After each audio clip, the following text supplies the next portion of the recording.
What's up, guys? Welcome back to the channel. So we're taking another look at Cyberpunk here, a game that just keeps coming back. They've put out their new patch 1.61, and very importantly to me, and that is the FSR 2.1 update, which certainly helps performance here on the Steam Deck. So let's take a look here. Now, patch 1.61 came out the same day of making this video, and there's a ton of great fixes in here. This is one thing about this game since it has launched is CD Projekt Red does continue to improve and update, and I gotta be honest, it's really good game these days, and I think it's really worth a playthrough if you haven't done it. But anyway, that aside, there's a lot of really great upgrades here, including that FSR upgrade that we're talking about. This is both for PC and next-gen consoles, so you can see here added support for AMD Fidelity FX Super Resolution 2.1, and like I said, for PC and next-gen console. So I definitely wanted to get back on the Steam Deck and see how Cyberpunk was running. Now, as far as settings, I completely matched the settings from my Cyberpunk video about 6 weeks ago that we're going to compare to here. So 100% matched on my recommended medium and low settings here with FSR on quality. Now, if you want to know more about the settings, my previous video, like I said, from a few weeks ago, actually gets kind of into a lot more of that. But anyways, the performance here is certainly improved on the Steam Deck for Cyberpunk with this FSR 2.1 update,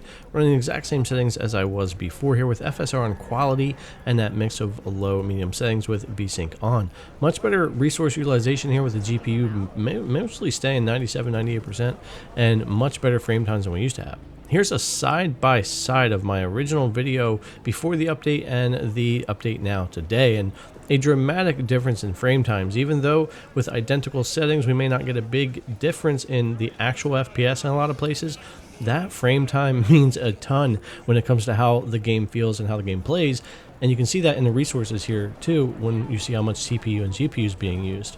And if we go ahead and switch over to that 30 FPS cap here that we were talking about in the last video, you can see here in the side-by-side that even at a 30 FPS cap, the frame times are just much better here. We got a lot less stutters and kind of spikes and stuff in our frame times, and it's just overall a lot cleaner. So whether you want to play at 30 FPS, 40 FPS, or unlocked, with this update, you're just overall going to get a smoother, better experience than what you were getting prior.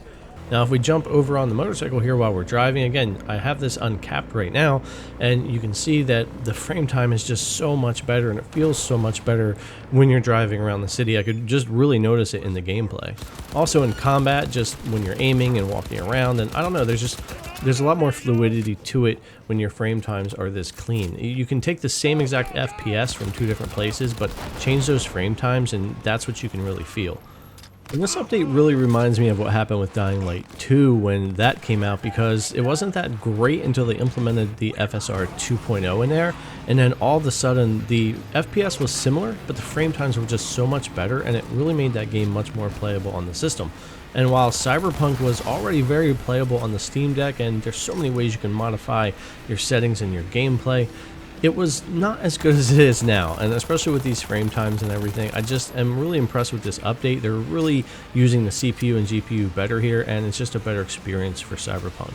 Alright guys, thanks a lot for coming to check out this video. As always, I really appreciate it. If you haven't already, subscribe, thumbs up, leave me your comments down below, and I'll see you in the next one.